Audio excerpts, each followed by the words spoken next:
اسمعی رحمۃ اللہ علیہ ہمارے ایک بڑے عالم گزرے ہیں، تو بیاباں میں سفر کر رہے تھے کہ ایک دیہاتی مل گیا.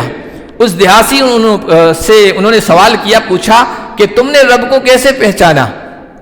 کیا اللہ ہے، رب ہے، تم نے کیسے پہچانا؟ تو اس نے بڑی عجیب انداز سے بات سمجھائی. انہوں نے کہا کہ البعرۃ تدل علی البعیر والاثر تدل علی المسیر فسماء ذات ابراج وارض ذات فجاج وبحار ذات امواج الا تدل علی اللطیف الخبیر.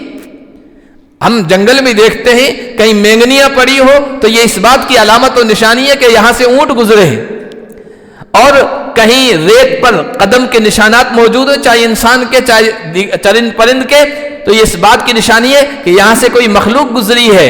تو یہ برجوں والا آسمان اور یہ بڑی بڑی کھائیوں، پہاڑوں اور ندی نالوں والی زمین اور یہ موجیں ٹھاٹھے مارتا سمندر، کیا یہ ایک اللہ کی طرف اشارہ نہیں کرتے ہیں، اس کے وجود کا پتہ نہیں دیتے؟ تو ان چیزوں سے اللہ کے وجود کو میں نے جانا ہے، پہچانا ہے.